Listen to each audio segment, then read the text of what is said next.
So we're going to call the meeting to order. Roll call.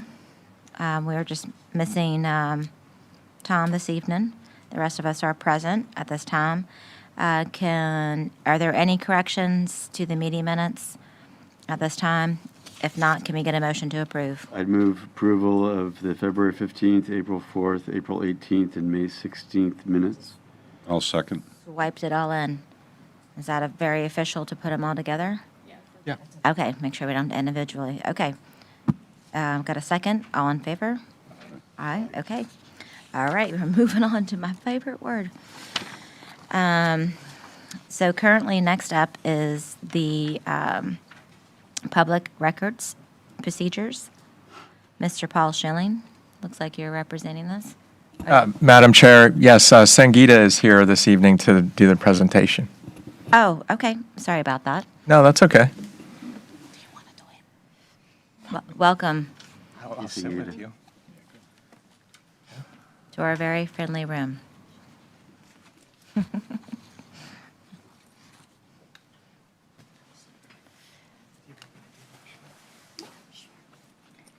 This must not be it, though, is it? No, Okay. this is a public records presentation.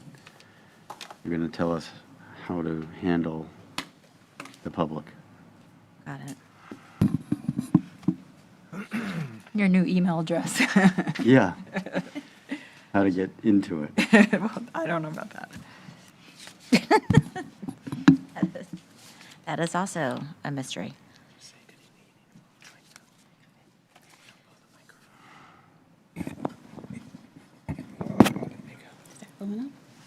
Yep. you're- Good afternoon. My name is Sangeeta Maraj, and I'm the Public Records Liaison for the Martin County Board of County Commissioners. And I'll be presenting the public records training this afternoon. There has been an increase in public records requests for records of appointed board and committee members. And although everyone has received general public records training, we decided it would be beneficial if you received training specific to the county. Key topics covered today are that the public records law applies to appointed board or committee members. Board members are responsible for the preservation and transfer of public records in their possession to the county and to respond to public records requests when they are submitted.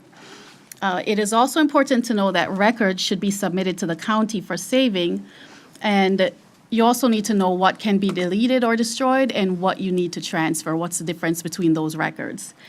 This training outlines the responsibilities of the board and committee members once those records are transferred and when the public records requests are received.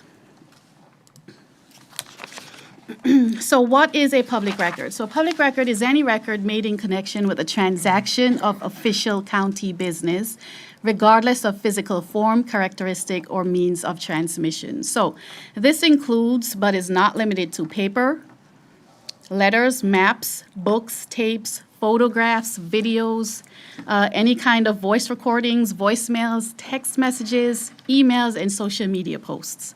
It is the content of the record that matters and not where it's kept. So the initial response I get a lot of times whenever records, public records is mentioned is someone always tells me, I have no records. And then when we get into the examples of the different kinds of public records that exist, they are amazed and astonished because it turns out that they may have records that they just didn't know that they should have produced to us. So I wanted to address two court cases that are perfect examples that are one just concluded and the other one is actually still pending. The first is Beer versus Escambia County, and it involved a commissioner posting on Facebook criticizing a constituent for donating to political candidates, including accusations of undue influence. So the constituent made a public records request for those Facebook posts, and he refused to turn them over. And basically, the constituent filed a lawsuit, and the court found that those are public records, and he needed to turn them over. That case is still pending, and I think they're trying to decide whether or not the county will now stand his legal fees, pay for his legal fees. The other case is the City of Sunny Isle versus Gatto, and this involves, during the pandemic, a commissioner was sending text messages during the Zoom commission meeting, and a constituent made a public records request for those text messages that she was sending. She didn't want to turn them over, but the the person sued, and the courts found that the text message that she was sending to a constituent during that time was a public record, although the content of that was that she was really bad-mouthing another commissioner to the constituent. So that was a public record, believe it or not. On the other hand, during that same case, she was also texting her husband the same content that she was sending that constituent. And the courts ruled that that was not a public record because her husband did not step outside of the role of being a husband to a citizen. But that could have changed had he responded differently, I guess. So those are just a few examples of public records that you may be making, but not really realizing that, you are making public records by texting with constituents or just sending emails or text messages about county business. So it's not just whatever papers you might get from the county when we send you stuff. It's also stuff that you're creating out there. So since we know what public records are, is the public records law applicable to appointed board and committee members? And the answer is yes. Board members are custodians of public records that are received or created in connection with board-related duties. This includes electronic or written communication from constituents related to matters coming before the board, as I mentioned previously. So this means you are legally responsible for the preservation and transfer of those records to the county in compliance with Chapter 119, which is the Florida Public Records Law. This legal obligation to transfer public records extends to records that exist on personal devices or in personal accounts. All records should be preserved and maintained until they're transferred to the county. Upon resignation or expiration of your term, you're required to transfer all public records to the county before exiting or within 10 days after leaving office pursuant to Section 119.021, paren 4, paren B of the Florida statutes. So what happens upon your appointment? So once you're appointed, you will receive notification from your county contact, which includes whether you will be issued a county email and accompanying information. Currently, the only board members that will be issued county email addresses belong to the Board of Zoning Adjustment, Community Redevelopment Agency, the Historic Preservation Board, and the Local Planning Agency, which is where we are today. The Florida Commission on Ethics will only accept financial disclosure forms from the members of these four boards that are sent from a county-issued email address. So that is why you were previously given that county email address. This is pursuant to Chapter 112.31446, paren 3.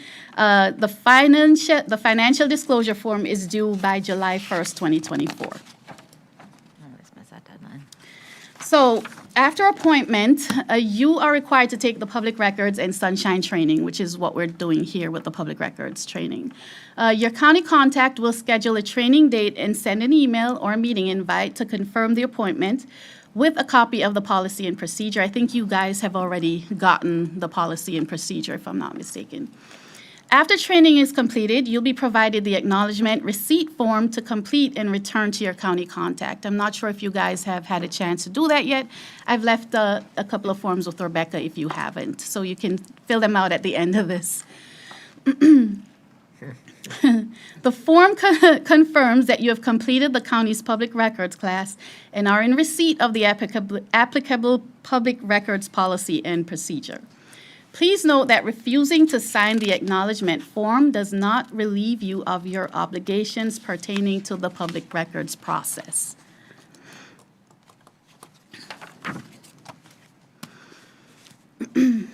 If you are issued a county email, all county or board communication must be conducted using that county email address. If an email or text message or other electronic communication, example, social media posts, comments, etc., is received on a personal account, The following response should be sent to the sender with a copy sent to your county liaison. It should read, as a board or committee member, I am subject to the Florida Public Records Law and do not conduct any county business using this private account or number. Therefore, if your message concerns board or committee business, you should redirect or resend it to my Martin County email address at whatever your address is at martin.fl.us. Please keep in mind that only county business should be conducted on the county-issued email, so no Amazon receipts or confirmations or anything should be used, it should be sent to those email addresses because they're backed up in our system. So if you don't want your personal information to be contained in our system, do not use those emails for any kind of personal business whatsoever.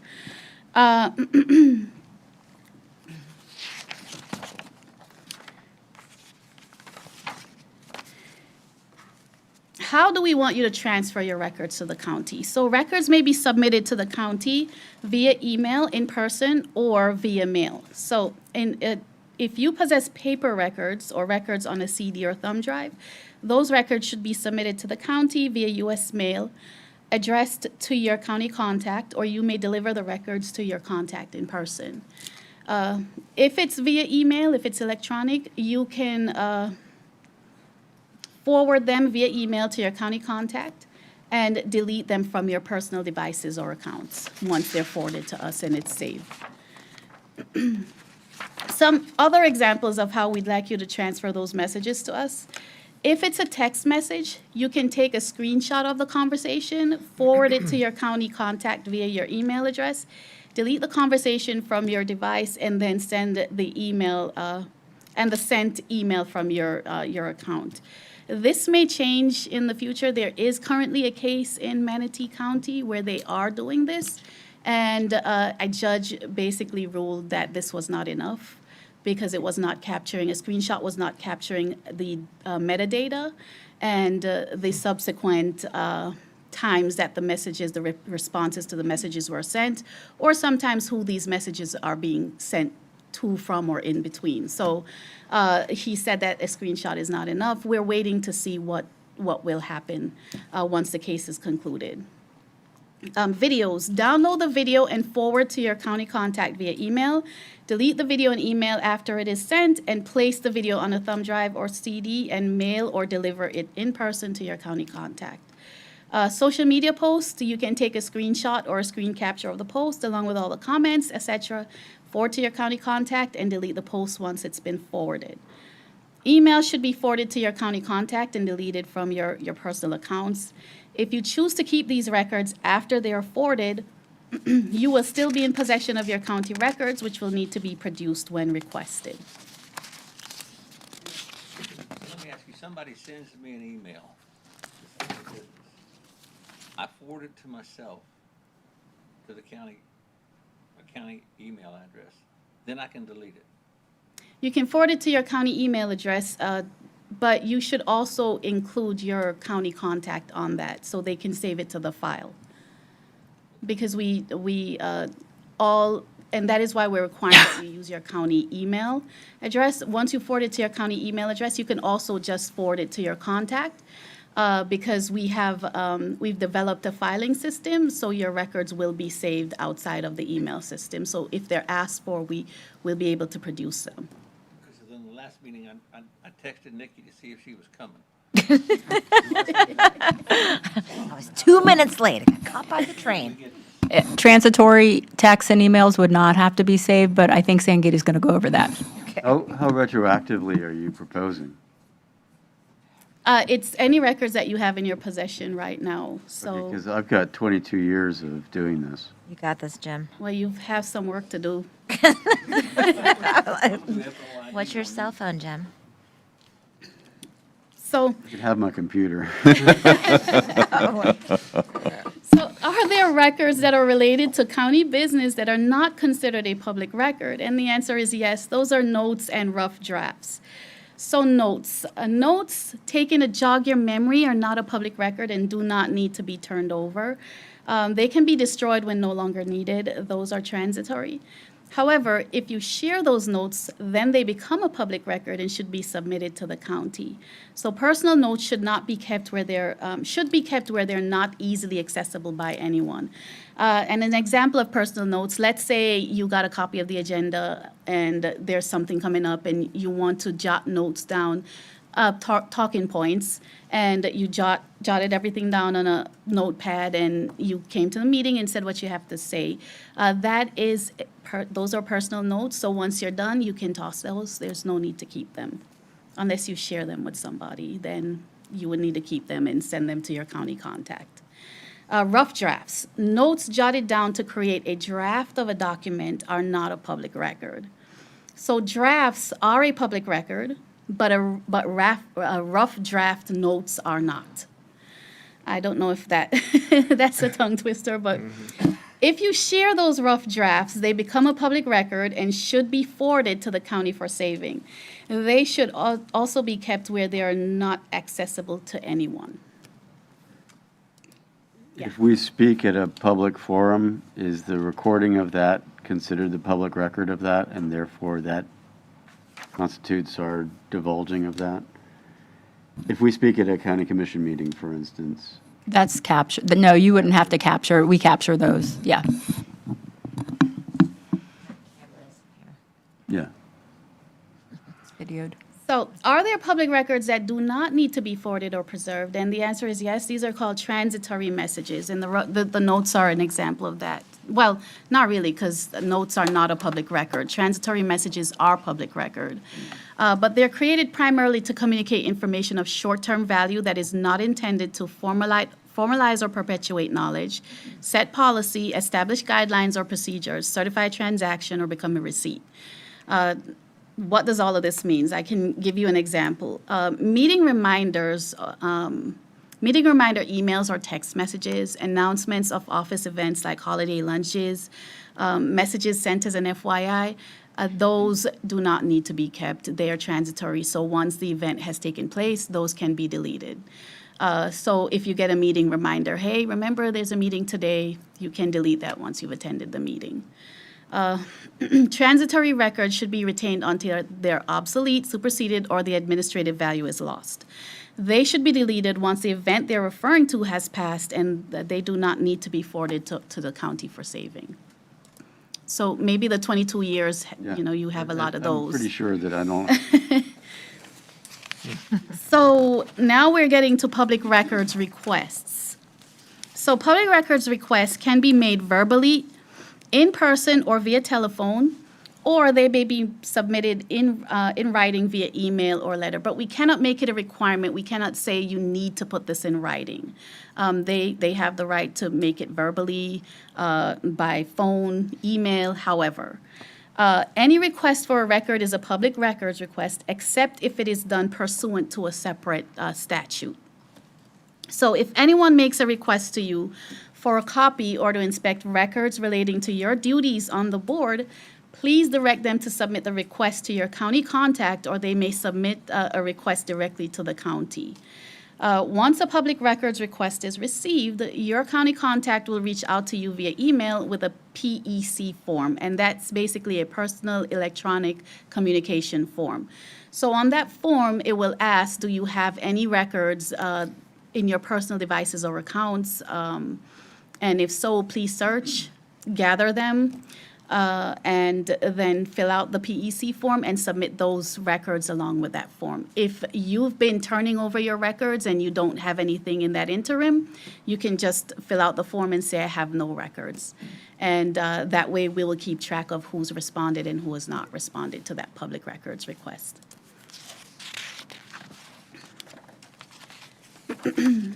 What do you do upon the expiration or resignation of your term? So upon resigning or on the expiration of your term, you will receive an email from your county contact with the exit public records form attached with instructions to check your files, devices, and accounts, gather any records not yet submitted to the county, and complete the applicable sections of the form and return it to the county along with any records found. All public records should be turned over to the county within 10 days of exiting office. This is pursuant to Section 119.021, paren 4, paren B, and there are criminal consequences that can result from a failure to turn over the records to the county within that time period.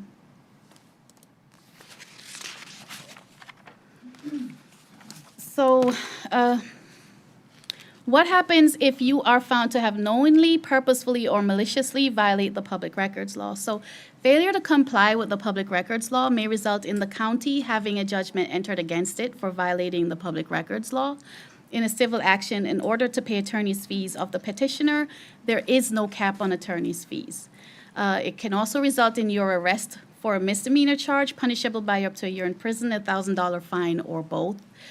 Issuance of a citation to you for a non-criminal infraction and made to pay $500 if you're found guilty. You could be removed from the board, and you could also be held individually liable in court, which that case that I mentioned, I think it was Beer, they're now trying to decide who is going to pay for this commissioner's representation, and there may also be criminal consequences relating from that, because I understand it was a ton of Facebook pages that they had to turn over. Martin County's used to that. So hopefully this information was helpful. Following the county's policies and procedures will help to reduce both yours and the county's liability, should there be, a request and a lawsuit resulting from that. And this concludes the training, unless there are any other questions. So the net is stay off social media. Yeah. No crazy party picture. If we've already declared ex parte communications, does that cover our requirements for notification? No, well, if you received an email and you say, you declare it here verbally, you still would need to keep that and forward it to your contact, because the public record is the actual email, even though you've spoken So it here. if our disclosure is such that we had a meeting with an applicant, Yeah, there there would, is no public record of that, correct. that is substantially our declaration. Yes, that's all you need to do. But if there's an email and you communicated or you read it, then, and you declare that as ex parte, you still need to keep the email for public records. What about communication with county commissioners? Same, it's public records. And be sure not to criticize or badmouth another commissioner. Or a text message, because that's a public record too. Try to minimize that. Any other questions? Board members, gentlemen? All right, staff? No? Thank you for Okay. your presentation today. Thank you for having me, and be sure to fill out the acknowledgement and return it to Rebecca if you haven't done so yet, at the end of the board meeting today. Understood. All right, Thanks, Sangeeta. thank you. Thank you.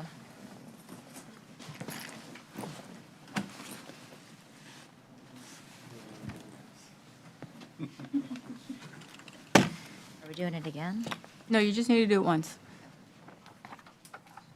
We've already done it, we don't need Do they to. know? You only need to do it once, so if you've already done it, you don't need to do it again. It's just if a board member hasn't filled out the form. I don't know. You could do it again to be, Sign it. Do it. I think so too. Yeah. I think you guys did this last time, but I'm not 100% Pretty sure. sure. Is our representative Joan, or who is our representative? Yes, Joan Seaman. Yeah, that's who it originally came from. Okay. We are moving on to new business. The fun part. The next item up is NPH-1, the Treasure Coast Classical Academy revised major site plan. This is Quasi Duduachal. And anybody have any, any, I have no ex parte communications. to I have none. none. Me either. Any interveners? There are no interveners. Okay. All right. For those who are participating in the presentation, can you stand to be sworn in? Well done. What? I know, I'm getting there. It's a party. Swear or affirm that the evidence you're about to give will be the truth, the whole truth, and nothing but the truth. Okay. Have a seat. With that being said, we'll go ahead and call upon staff to make the presentation. And I'm sorry, your name is Elizabeth, right? Nagel. Yes. Yes. Proceed. Okay. Good evening. Got to get used to my style. Sorry. Elizabeth Nagel, Development Review Administrator. We're here tonight to talk about Treasure Coast Classical Academy, request for major final site plan approval by Treasure Coast Classical Academy, Inc. This is a request for the approval for the expansion to construct a 31,700 square foot high school and the associated infrastructure. This is the location of Treasure Coast Classical Academy on Cove Road. It's a 19.48 acre site, is located at 1400 Southeast Cove Road, south side of Cove Road, approximately 0.3 miles west of Southeast Alt Avenue in Stewart. The future land use is estate density to UPA. Zoning is RE 1/2A. The left image is the existing parcel and the existing Classical Academy with access from Cove Road. The right picture is the proposed expanded parcel that is subject of this site plan. Again, 31,700 square foot high school building, expanded internal queuing lanes, included with the proposal's expanded right turn deceleration lane on Southeast Cove Road. This would go west down Southeast Cove Road. A new turf field, additional parking. There's also a revised PAMP for the new parcel. And I forgot to mention that a copy of my work history and agenda has been filed with the clerk. Sorry about that. This is the site plan, Southeast Cove Road, to the right side of the picture. Here is the existing access off of Southeast Cove Road, the existing parking spaces here, the existing school, the proposed school expansion here, new turf field, and new parking. And this is the expanded internal queuing lanes leading to the drop-off for the school. And a lot of the expanded parcel is wetlands, which is captured within the revised PAMP. The Development Review staff has reviewed the application and does find it in compliance with all applicable regulations, and the Comprehensive Growth Management Plan is detailed in the staff report and does recommend approval. Happy to answer any questions. Gentlemen, any questions for Miss Elizabeth? How is this going to improve conditions on Cove Road? Well, I actually have Lucas Lambert here, the Traffic Engineering Administrator. If you would like to ask specific questions about traffic, I would like to defer to him as the expert.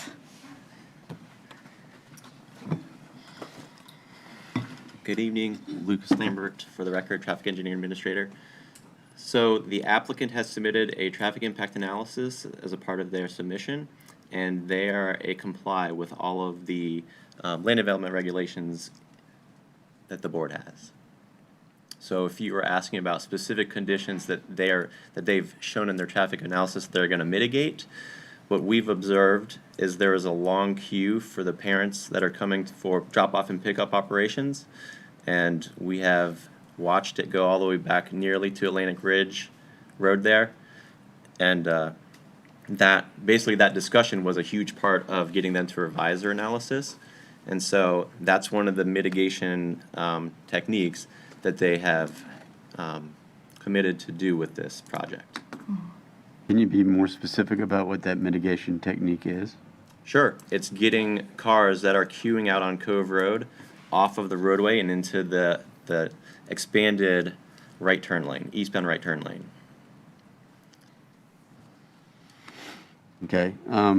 Any observations about scooters traversing Cove Road? Sure, that's a good question. So, as a part of this development and multiple developments along the roadway, there have been, since the development of the school, its inception, the majority of the children have had to walk on the north side of Cove Road and then use the signalized intersection to cross the roadway. Anytime that signal is activated for a crossing, it's going to stop the east-west flow of traffic and that has been one of the major causes of congestion along the corridor, right? They're breaking up the free flow operations of vehicles. So now with the new sidewalks that have been built on the south side of Cove Road, there will be a lot less of that crossing occurring, and that's one of the big changes that we're going to talk about with the students specifically. So, I mean, the students are on the north side of Cove Road. They're not coming from the south side of Cove Road. They're going to have to cross Cove Road. so that's not necessarily true with what we've observed. There are a number of students in Legacy Cove. There are a number of students on the north side, but there are also a great number in Trey Bell to the the southwest of this, and so we've considerably observed the operations of this school for the last 3 years. So. I mean, as have I. I travel Cove Road almost daily. At those high load moments, I am very familiar with the backups on Cove Road. And I'm very familiar with the backups that this school has increased on Cove Road. I'm dubious that stacking everybody in the right-hand turning lane is going to get people on the westbound side of Cove Road any faster to their destinations. Correct. It won't improve the westbound flow at all. So in the AM period, the eastbound movement is one of the major movements along the roadway, and so that will alleviate some of that movement. And in the PM, the school's operations are, well, I think they're dictated by the sheriff's office that everyone, when they're leaving, has to turn right to head east on Cove Road, and then they do whatever they do if they need to head west to turn around on Alt, go down Salerno, but they are also somewhat forced with their operations of that. So, Appreciate it. Isn't there enough land there to actually make a big loop right through the property so that instead of having everybody sitting out on Cove Road, they could actually be sitting on school property? And an entry point and an exit point, I think it would alleviate, because I hear it all the time. I hear it from my guys all the time. Trying to get trucks up and down there is a nightmare.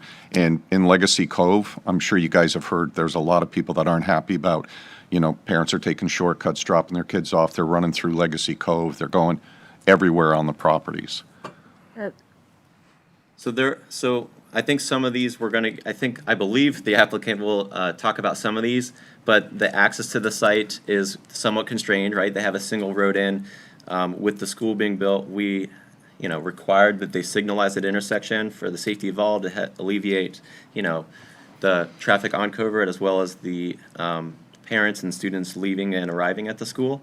And essentially, I believe there is a large preserver area that would hinder, secondary access off of Cove itself. We've looked at a lot of different options, and Correct. Madam Chair, Paul Schilling, Growth Management Director. So, Mr. Thornton, we will get to it with the applicant, but that is the very concept it's not a concept. That would be reality if this plan is approved, which is to queue the traffic inside of the actual facility, as opposed to, historically, it has been, for lack of a better term, not necessarily an observation of that practice with respect to the operation, but pursuant to this site plan, that is the expectation, and that would be the approval with this plan, is to get that traffic off of the road and into the school site. Doesn't that road that goes all the way around the turf field and comes back around, won't that? Yes, sir? so that was part of the analysis. There was a secondary queuing analysis, and the applicant, I believe, will cover some of that. So they'll explain their queue on site. Another observation was that when this school was fast-tracked, there was comments that it was going to be at its maximum capacity within a few years. This is now a very big expansion on that, original limited impact. And where does that end? So I'll have the applicant correct me if I'm wrong, but with this submittal of their traffic impact analysis, we required that they do the maximum building occupancy as the number of students for trip generation purposes. We went back and forth with them, and we agreed upon a number, and I don't know the exact number off the top of my head. I believe it's 1,500, but it's 1,620, so thank you. So they have put into their analysis the, basically this new maximum amount of students that are allowed to be on site. So. So And that is also addressed in the, what was, Site- 3 years site ago, data. what was the maximum number of students that they'd proposed? 1,000. Or 1,050, yeah. So this is 600 more, or is this 1,600 more? This is 600 more for a total capacity of 1,620. Plus instructors. So trip generation is based off of the National ITE Trip Generation Manual Handbook. And, you know, these are industry standards. So for this purpose, students is the generating number.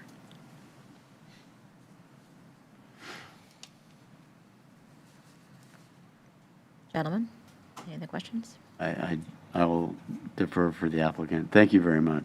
Thank you Appreciate your, For your time. The first applicant, please. Good evening. For the record, Bob Rains. I'm a land use attorney with the Gunster Law Firm. Here on behalf of the applicant this evening, I would like to begin our presentation by having the record reflect that I do have with me the notice of, proof of notices to the surrounding property owners, not only for this evening's meeting, but also for the June 18th BCC meeting, and that we turn that into the clerk at this time.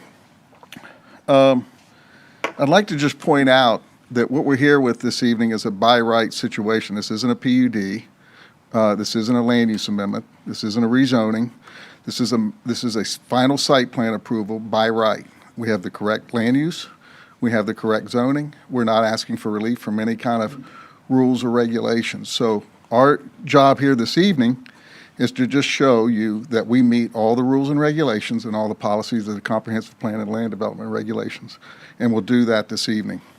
So with that, I'd like to begin, if I could, just by asking Ms. Noggle a few questions, if that would be okay, Chair. Thank you. Ms. Noggle, you're part of preparing this staff report, is that correct?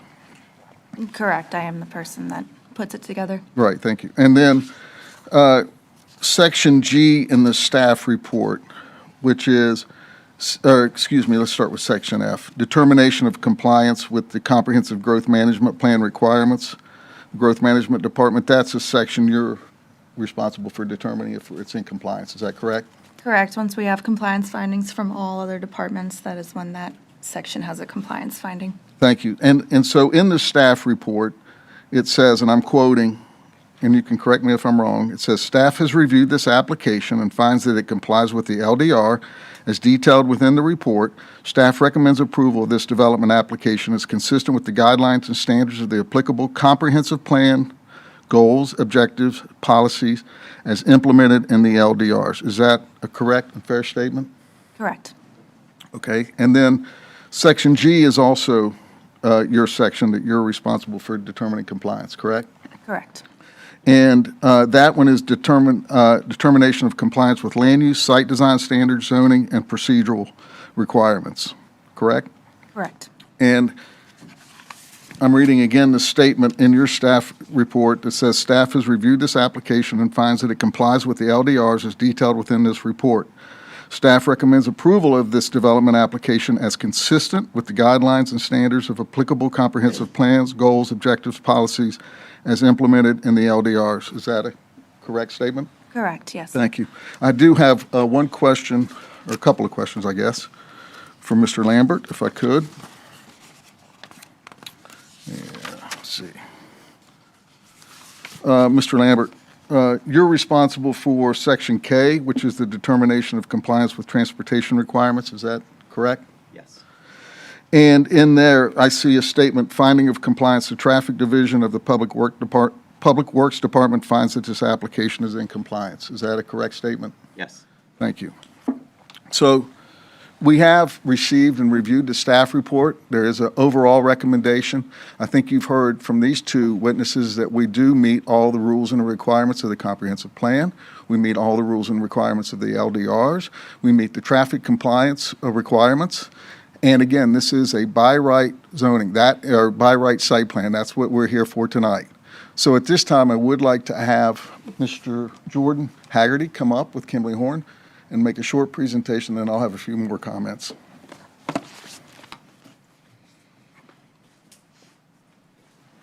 Very attorney-like. Excellent. we'll figure it out. Good evening, Madam Chair and members of the board. My name is Jordan Haggerty with Kimley Horn & Associates. I'm a licensed professional civil engineer and have a brief presentation for you this evening to follow on the heels of Ms. Nagel's presentation. As previously stated, this is an application request for additional 31,700 square feet high school facility with a turf athletic recreation field, as well as providing expansion of the on-site circulation lanes to provide additional queuing for pickup and drop-off applications. And we are also proposing the extension of the existing Cove Road right turn lane to help accommodate traffic. Here's an overall aerial picture of the existing facility with the proposed expansion. And this kind of highlights some of the application requests. As a part of this application, we're proposing to more than double the length of the existing right turn lane that is serving the facility. The yellow would be the square footage associated with the high school building. The green would be the turf recreation field. And the orange is the additional on-site queuing and circulation that would be accomplished through this application. With this arrow, you can kind of see the limited looping that is available with the existing on-site facility. And as a part of this application and working through with staff, we have gone through that queuing analysis and are proposing to provide additional stacking by 44%, or approximately 67 more vehicles that would be able to be accommodated through this new revised expanded site plan, with an addition of an entire additional lane, going from 2 lanes to 3 lanes through the facility to help with operations. As Mr. Renz has stated, this is an excerpt from the staff report where we are compliant with all of the Martin County Comprehensive Plan elements. And so in conclusion, this is an application that is an existing use, by right use, and there's no variances or waivers that are being requested. And as a part of the application, we have the expanded infrastructure necessary to accommodate the high school facility. And A couple of questions for Mr. Haggerty. Mr. Haggerty, did you prepare this presentation? yes, And are you familiar with the rules and the regulations of the Martin County Comprehensive Plan and the Land Development Codes? yes, And in your professional opinion, does this project meet those requirements and policies and objectives? yes. Thank you. That concludes our presentation. We'll be glad to answer any questions you might have, but I would just wrap up by saying, again, our job is to prove that we meet all the rules and the requirements, and if we do, we're entitled to an approval and a recommendation of approval. And I believe we've done so this evening, and we respectfully request that you move this forward with the recommendation of approval to the Board of County Commissioners. Be glad to answer any questions you might have. Yeah, Mr. Renz, when this academy was first proposed, it was fast-tracked. Is that correct? No, It was not? don't believe so. Don't recall that. I think it was. I think it was done in the summertime, and there was a very urgent need to get it done and built quickly. And There was an urgent need to get it done, but I don't recall it being fast-tracked, no. It went through the whole process, quite a extensive process. I recall, and I may be wrong, but I recall that there was a limit on the number of students that were going to be proposed. Is At that time, yes. That doesn't And prohibit us this from is an coming in and expansion. asking for an expansion. Does that, you're telling me that 2 years ago, we have to live by that forever? Well, I mean, we have to live with the increased traffic forever. Well, and that's absolutely right. But let me tell you something. Just the fact that anytime you get something approved, it's going to increase traffic. But as long as we meet the capacity and the requirements and the road capacity, that's part of it. But we So- don't. But we do. Cove Road- I think Mr. Lambert just stated to you that we comply. Comply, but we don't meet the standards that we need to have for that road. What are those standards? What is the? You tell me what the standards are that we don't I believe meet. it's a D right now. What's that? I believe it's at a D. No, I right think it's actually an F. now. Is it an F? Well, Mr. So there is a lot of clarification that needs to go on. So the staff report is from September of 2023. And at that time, if you read the staff report, which I wrote myself, Cove Road was at a level service F with the generalized service planning criteria that we used at that time. In just April of 2024, just 2 months ago, we published our most recent 2023 roadway level service inventory report, and we do a roadway needs assessment. So Since that time, the Florida Department of Transportation has adopted what's called context classification. It is a new establishment of generalized service capacities, and so it's been a complete revamp of that program. So every year, I'll send this to you after the meeting if you're interested, but our roadway needs assessment is posted on the county's website. It's under our correspondence. So currently, with those new generalized service capacities, which are planning volumes, the new capacity of Cove Road is stated at 1,165 vehicles, I believe. So in our 2023 annual report, we published that the peak hour directional volume on that roadway is 878 vehicles now. So if you'll recall in my report, I referenced 880 as being, level of service. That used to be the old cap. So as of last year's volumes, they are 2 under the previous volume, but with the new generalized service capacities, they're currently at level service C. So. And I had a quick question on that too. And my memory may be serving me wrong, which wouldn't be a surprise. But was the four-laning of Cove Road, was it on the priority list previously? So it is on our current list, and Yes. it is the number 2 project priority of the MPO, and it's currently under a PD&E study, a preliminary development and environmental study, and they just had their alternatives meeting 2 weeks ago. So that is currently ongoing, and it's the number 2 project priority with the MPO board. Correct. But again, we meet all the rules and the regulations and comply. Mr. Hartman? All this being said, this is a by right. You've met all the requirements. Correct. You've done everything you're supposed to do. Correct. So why are we beating this around? I mean, we can't say no. It's a by right. So I make a motion, we approve the Well, hold project. on. We got a couple of procedures that we got to do, but Public. duly noted. I know, but thank you. Any more information from the applicant? Any more questions? No, I for think Mr. we've Raines? answered- I think we've I- stated our case. There have been some submitted questions about this from people outside. Have these been addressed? The easement issues? Yeah, I'd be happy to address that issue. Actually, I'll let Mr. George, I don't, well, why don't you come up and address that because he's the engineer and we'll let him take care of it.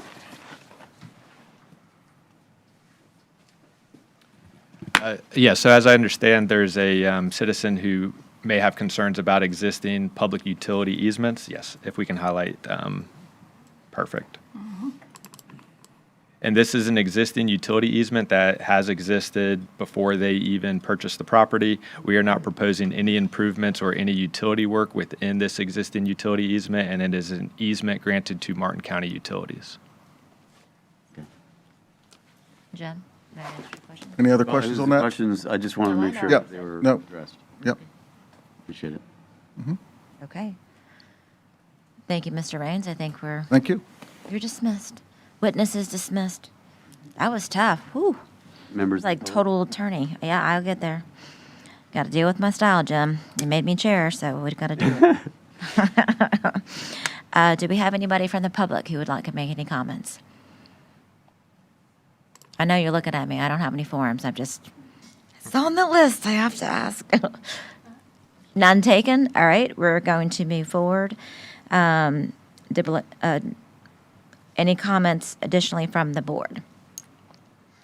Yeah, I am really concerned that Cove Road and Canner Highway keep getting developed and there is no good plan. I am against increased density on the south side of Cove Road in particular, but I'm not in favor of this proposal. The school asked for a limited number of seats, and they got them. And 3 years later, they're asking for a high school. Hold Jim, on. we can- Second, let us deliberate, and then you can comment back on that, okay? Go ahead. We can talk about what we don't like and what we want, and we can talk about all that stuff, but this is a by right project. What you think, in your opinion, doesn't matter when it comes down to this is a by right project.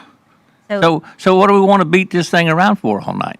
And I just want to say, too, having kids gone through this school system, just in case you've ever been in a car line, Kids go everywhere. They cross the street whenever they want to. So that is hard to limit. It really is. And parking other parking spots and things like that. But that's not for our decision to make.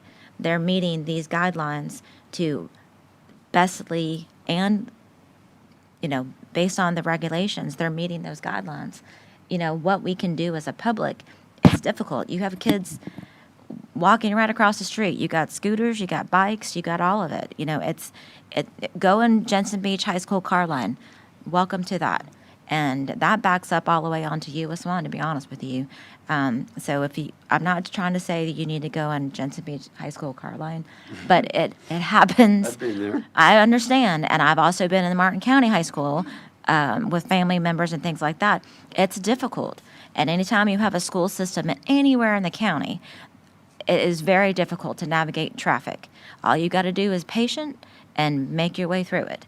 But I'm not trying to say that, developing a school further to accommodate more students, in my opinion, is a good thing. And even adding sports and activities. For me, and I wish I had a traffic circle like that in the schools I've been to. And it's difficult. So know that this is a struggle throughout the entire county, not just here. I don't disagree. Okay. Well, I think, in my opinion, if you would go through any other car line, this is far more than any other school's got in our entire county, to be honest with you. So, Mr. Raines, you have one additional comment. Elise, are we Yes, allowed to? Go ahead. It's up to you, yeah. It's up to me. Yeah, no, I just Raines. wanted to make a point. It sounds like he may not vote for it, and he's putting on the record the fact that we were limited back in, when our first approval came forward. And again, there were no promises made that we wouldn't come back in at some other time and ask for the school to be expanded. So it shouldn't be a basis for a denial that, well, they were asked for a certain amount and they got it back then. Okay, great. But we got it back then because that's what everything was based on. We now are expanding the school and and now we have the additional capacity. So that's not a basis for denying this application. And Understand? there was no such promise made, Okay. nor is anything ever keep you from being able to come back and deal with your property. And- But I understand some people don't care about property rights. All right. Well taken. All right. Any other additional board comments? All right. Mr. Hartman has put a motion on the floor. Do we have a second? I'll second it. Okay. All in favor? Aye. Aye. Opposed? And Jim is opposed. Okay. We are moving on. Thank you for coming. Thank you for your time. So for clarification, 3-1. That is correct. Yeah.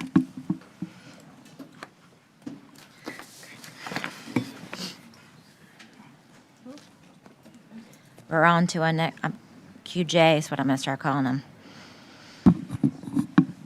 Are we ready for this next one? Okay.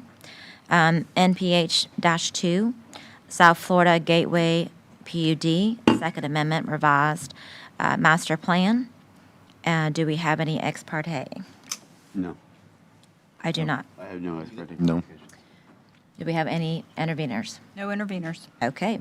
We are proceeding with the staff's presentation, please. We have to swear in the witnesses. Oh, I forgot. Dang it, I'm getting so good at this. By December, I'm going to get this. If any presenters can please stand and be sworn in. Do you swear affirm that the evidence you're about to give will be the truth, the whole truth, and nothing but the truth? I do. Okay. Thank you. Elise is like my right-hand woman. All right. All right, thank you. Martin County staff, please present. Good evening, Chairman, members of the LPA. For the record, I'm Brian Elam, Principal Planner with the Growth Management Department. Copy of the agenda item and my work history are on file. This is a request by South Florida Gateway Industrial LLC for the approval of the Second Amendment to the South Florida Gateway PUD, including a revised master site plan.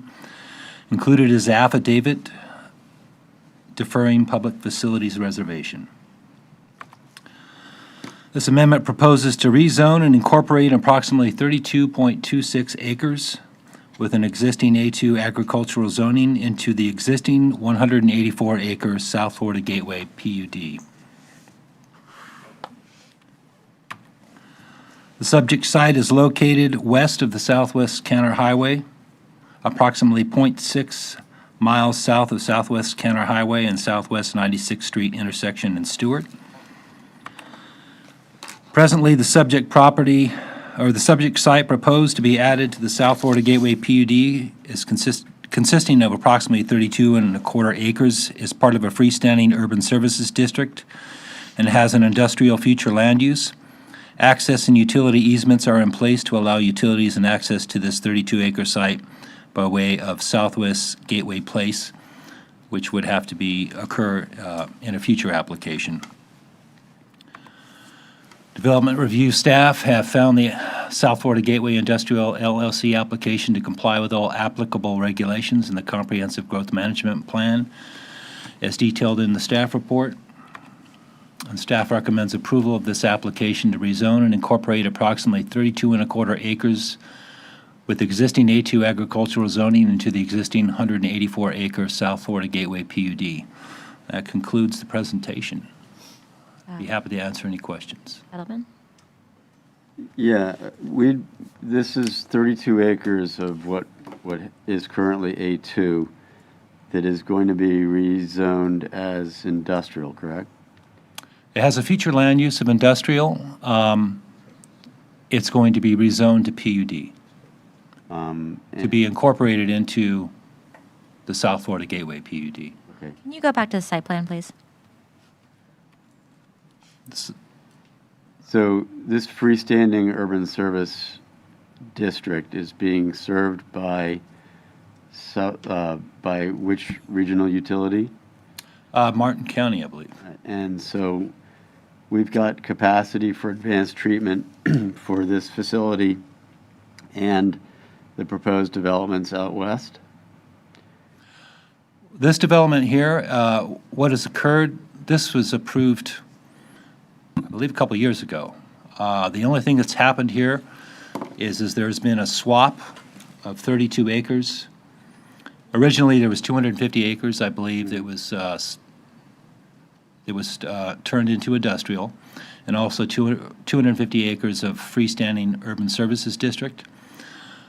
But they've decided to do a land swap with this 32.6 acres, turning it back into agricultural, removing it from the freestanding urban services district, and putting the 32 acres up north.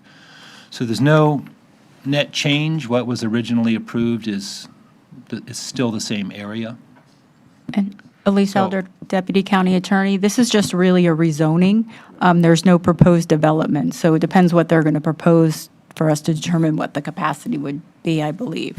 In the future land use is industrial? Yes. Yes. So we're just going from A to industrial, which is what the future land use is. We're going, well, right now, being A2, the zoning isn't consistent with the future land use of industrial.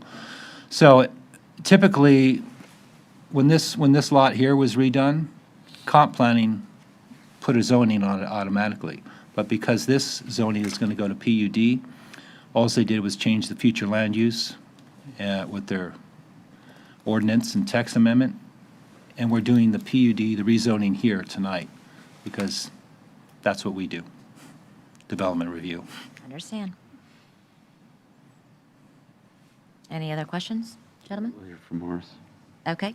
Can we bring the applicants up Yes. that were sworn in? For the record, my name is Morris Crady, Senior Partner with Lucido and Associates, and I have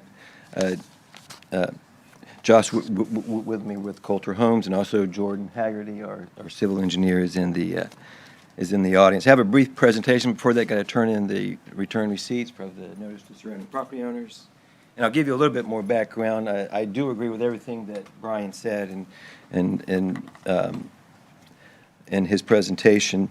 But this was before you guys back in November. I know there's a couple new board members, but in 2023 is when the land use swap occurred. And as was mentioned, this was industrial. It was residual industrial left over from the 250 acres that was originally allocated to the property. And based on the fact that we have infrastructure now, and I'll show you in some current pictures of the infrastructure. We relocated the industrial to this location, which is directly across from an existing industrial building. And there's no net increase in industrial land, no net increase in intensity that's proposed. And again, part of that was changing this back to agriculture, which is parcel 2, and changing that to industrial. So there's no increase in the original allocation of 250 acres. In fact, this is the PUD area. This parcel here is 30 acres was purchased by Martin County for their Martin County operations facility, which they're moving forward with. And this is a current aerial that kind of shows you the streets that have been constructed, Southwest Gateway Place. And this site, this is a 2023 aerial, but the site is almost completely developed. This building has been completed. There's been a building here completed, a building here completed. We're constructing 2 buildings here under the Karis Cold applications that was before the county a couple years ago. We built these streets, and the Southwest Waterside Way is being built by Martin County to access their 30-acre site in this location. And their site is actually zoned general industrial. Our site was originally limited industrial, but we changed it all to PUD when we went to the under the PUD agreement. So we have constructed Southwest Gateway Place. We built a signalized intersection. It is operational. You can see the existing buildings along the frontage of Kenner Highway. One of the PUD conditions was to construct an opaque buffer along the frontage of Kenner Highway, and that has been completed and inspected by the county and certified complete. It is a substantial buffer that provides at least 75% opacity in its current configuration. Eventually, it will completely obscure the buildings from any view from the highway. As you can see, these are all native vegetation. There's no exotics, and it's native pine trees, oaks, cabbage palms, and other types of shrub material. But again, that's all been completed all the way down along the entire frontage. This is a view looking down Gateway Place towards the west, and this is the big building. Over here on this side is a completed lake for retention. And looking a little bit closer, you can see this is the 2450 building, and at the end of this road is where the new building is proposed, actually right across the street. And there is water and sewer that's been constructed within this right-of-way. This is a private road that's maintained by the industrial park. It's not a county road. And so it just made sense to take that 32 acres of residual industrial that was really geometrically compromised and move it to the other side of the road where there is existing infrastructure, there's existing utilities and drainage in place that will facilitate development of that 32 acres in this location. So that is where what we're proposing today, and it just completes the process. It was always intended to be part of the PUD and South Florida Gateway, and the South Florida Gateway PUD agreement is controlled by the county. They dictate what uses can go in there. We're mainly targeted business industries, but that we have exceeded the code in open space and landscape requirements and drainage requirements. And this is just a picture to show you that the project had to comply with the county's water quality treatment requirements. This is the back of one of the facilities where the loading occurs. But before any of this water goes into the lakes, it has to go through a stormwater treatment area that's located between all of the paved surfaces in the lake, so that when the water does go into the lakes, it's filtered, it's cleaner than what it is coming off of the pavement, and then it goes through a series of additional lakes and stormwater treatment areas before it's eventually discharged into the St. Lucie Canal. That's our positive outfall. And again, all of these lakes were built with native upland transition zone, native littoral zones in the lakes. Thousands and thousands of native trees was planted on a site that was previously used for agriculture, so it didn't have any native habitat whatsoever. And now we have an industrial park with significant native habitat. This is the approved master site plan. You can see this is the county parcel here. It's not part of the PUD, but the PUD is really just an industrial subdivision plat. Each of these lots have to come in for final site plan approval in order to actually develop anything on the lots, and that's a separate application process, as was mentioned. So all we're doing here today is we're adding this 32 acres where the road currently exists. So the road ends right here at this point. So we have direct access to Southwest Gateway Place to a signalized intersection. We have water and sewer to the site. We even went to the the extra effort of locating the limits of Roebuck Creek. The county was concerned with the proximity of industrial to the creek. We're almost 200 feet away from the creek, and we've designed this so that all of our drainage flows south. And again, it goes through a series of lakes and stormwater treatment areas, and eventually goes through a stormwater conveyance ditch that discharges to this point. So the water is very much cleaned up before it's discharged into the St. Lucie Canal. And with that, this is the way out of the project, back out on Canner Highway. Again, and with that understanding, I'll be glad to answer any questions if you have any, and we'll go from there. The connection to, there's a roadway that goes to 96th Street, is that? No, there's no connection to No 96. connection. That's a text restriction. It's in the comprehensive plan that none of these parcels can connect to 96th Street. They all have to exit on Canner Highway. Right. Yeah. Thank you, Morris. Gentlemen? Bob? Mr. Agman? Okay. All right, we'll move into no other comments from the board. Any questions for staff?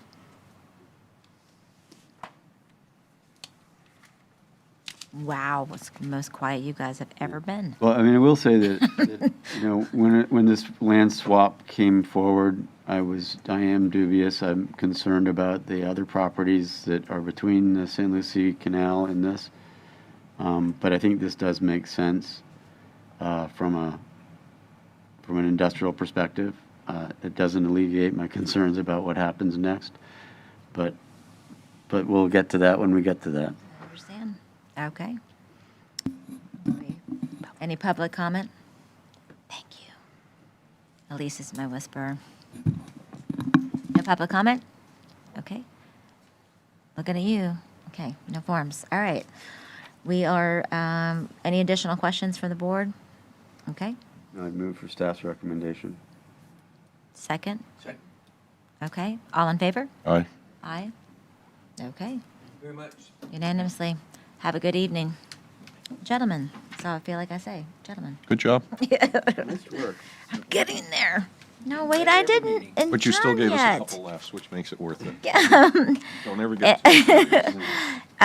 Staff, do you have any additional comments? Madam Chair, Paul Schilling for the record. So we do have a number of applications for the June 20 meeting that have been advertised and noticed, so we were, I will not be here.